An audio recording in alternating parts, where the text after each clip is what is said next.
Следующая станция – Братиславская. The next station is Bratislavskaya. Этот город слишком хорош, чтобы портить первое впечатление спешкой, поэтому я просто сяду на узкоколейный трамвай и поеду прямиком на вокзал. Туннель под крепостью и недостроенное метро остаются на следующий раз. А это видео я хочу начать с благодарности всем моим зрителям за просмотры, комментарии и, конечно же, донаты. Меня очень мотивирует ваша поддержка, и благодаря ей следующую поездку, которую я уже планирую, скорее всего, смогу снять на более высоком уровне. Спасибо, друзья, это очень приятно и неожиданно.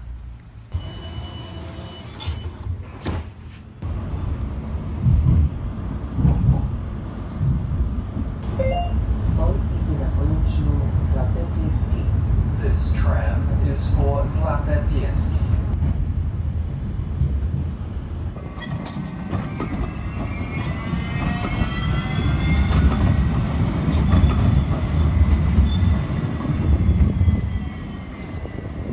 Сережка из 5 серии парень простой. Когда видит красивый дом, говорит, что это как в Питере, когда видит некрасивый, говорит, что это как в Новосибирске.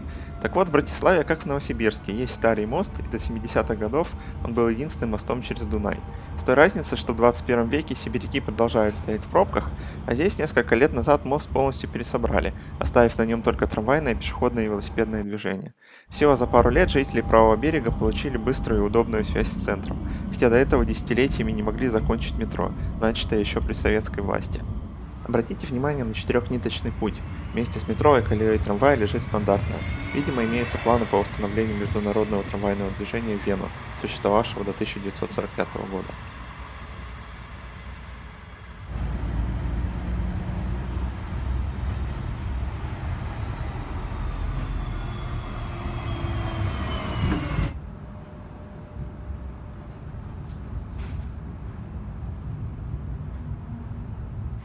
Петержалка напоминает районы, где многие из нас родились и выросли. Туристам обычно положено гулять по неким уютным улочкам старого города или по модным кварталам с барами, куда ходят только местные. Но меня в любом городе все равно тянет именно вот в такие места.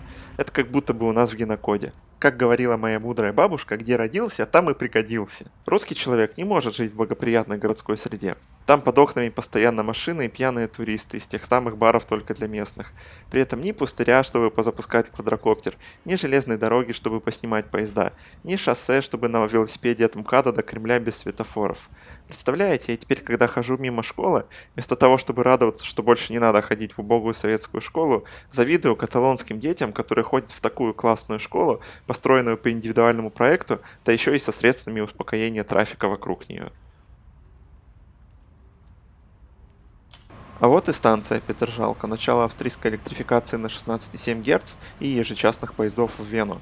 Вот этот на 9.15 всегда набит громкими розовощекими евротурщиками, ночевавшими в Братиславе. Я тоже сначала хотел на нем, но уже по пути через Wi-Fi в поезде Тересполь-Деблин обнаружил, что можно заехать в венгерскую приграничную деревню вот на этом рельсовом автобусе.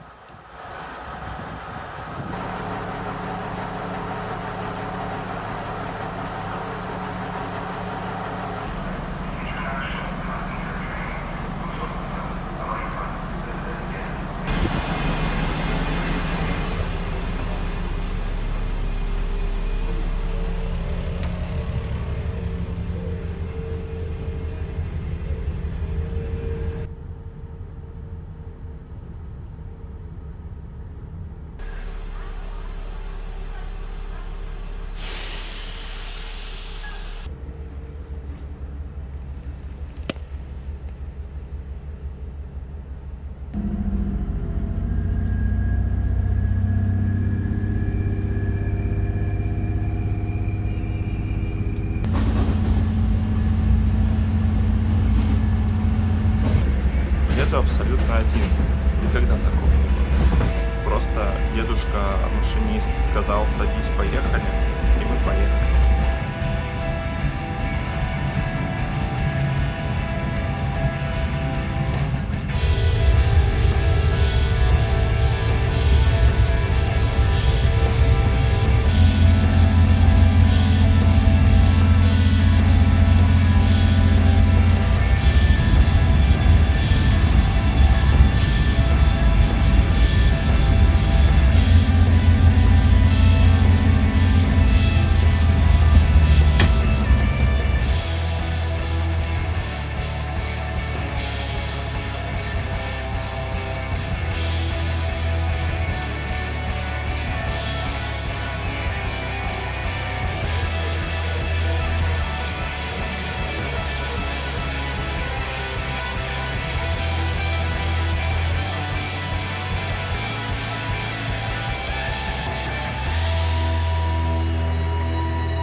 Railjet and its passengers have arrived from Vienna, Rotterdam, and Frankfurt stations on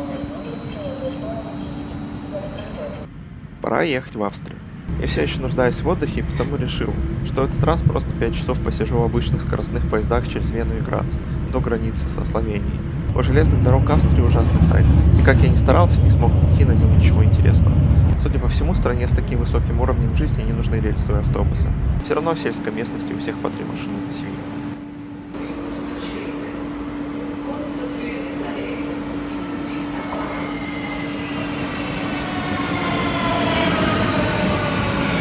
Довольно быстро приезжаем на Вену сортировочную. Здесь есть 48 путей и 2 горки на 1000 и 6000 вагонов в сутки, а сразу за станцией расположено центральное кладбище.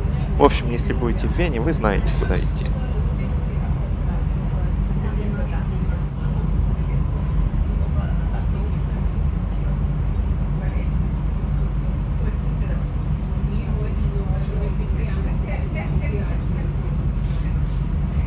А вот уже и парк апартмент Сан-Бельведер возле Виен-Хауптенhof, самый крупный проект умного дома в Европе.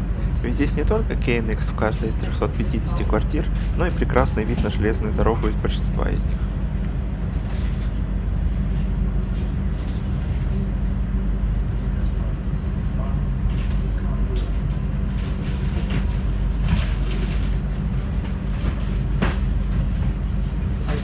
На саму Вену у меня 15 минут, и поскольку я не фанат парков и дворцов, то думаю, что этого будет достаточно. С первого взгляда понимаю, что звание самого комфортного города для жизни Вене дали не зря. Здесь современный экологичный общественный транспорт, машин на улицах почти нет, они здесь просто не нужны. Умные светофоры дают трамваю приоритет на перекрестках. Ситуация, когда трамвай по 2 минуты стоит на красной, чтобы могли проехать несколько машин, здесь немыслима. Но довольно о легкорельсовом транспорте, ведь пришла пора садиться в Railjet. Отъезжая с вокзала, я заметил такой же рельсовый автобус, как и в Венгрии. Меня начинает закрадываться подозрение, что я слишком легко сдался для страны, в которой в самом центре столицы расположено железнодорожное депо. Вот еще один. Я как будто бы отъехал с Ленинградского вокзала, но после Ржевской следующая станция Перерва. Это, блин, очень круто, я обязательно вернусь в Австрию еще раз.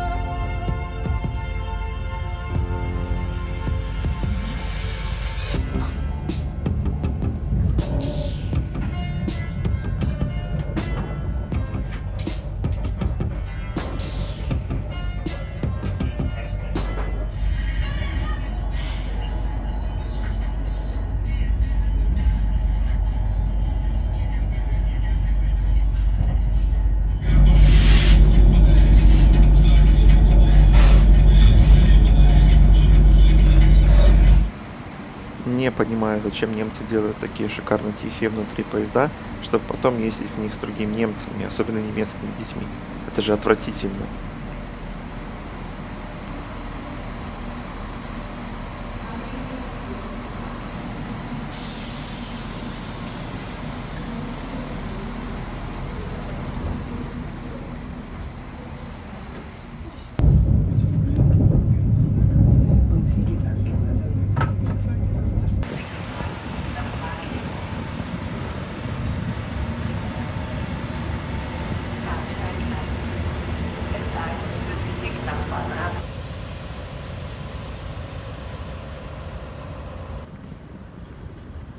Вот и славянский состав.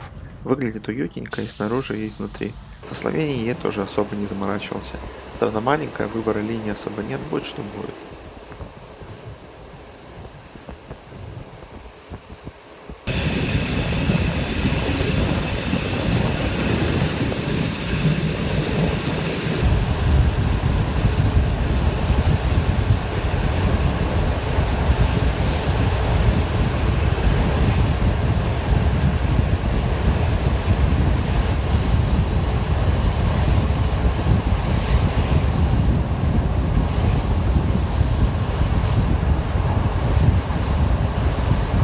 Я, к своему стыду, до сих пор не был ни в одной стороне Балканского полуострова, поэтому происходящее вокруг для меня удивительно. За окном вроде все логично, Австрию сменяет Италия, и люди вокруг все довольно южного вида, но при этом они разговаривают с привычными родными интонациями, иногда проскакивают знакомые слова. Я все думал, где же этот мостик, который связывает мою старую и новую родину? Вот, видимо, здесь, в Словении.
До самой Любляны железная дорога будет проходить в долине горной реки. Все это было бы очень красиво и интересно, но население Словении всего 2 миллиона человек, и ни один из них не хочет заниматься мытьем окон в поездах. На станции Зидани мост очень крутой треугольник из двух мостов прямо над этой рекой. Совершаем пересадку со сменой направления движения и едем дальше. Как всегда, интересный состав с открывающимися окнами не наш, закупоренный обмылок, да еще и грязный наш.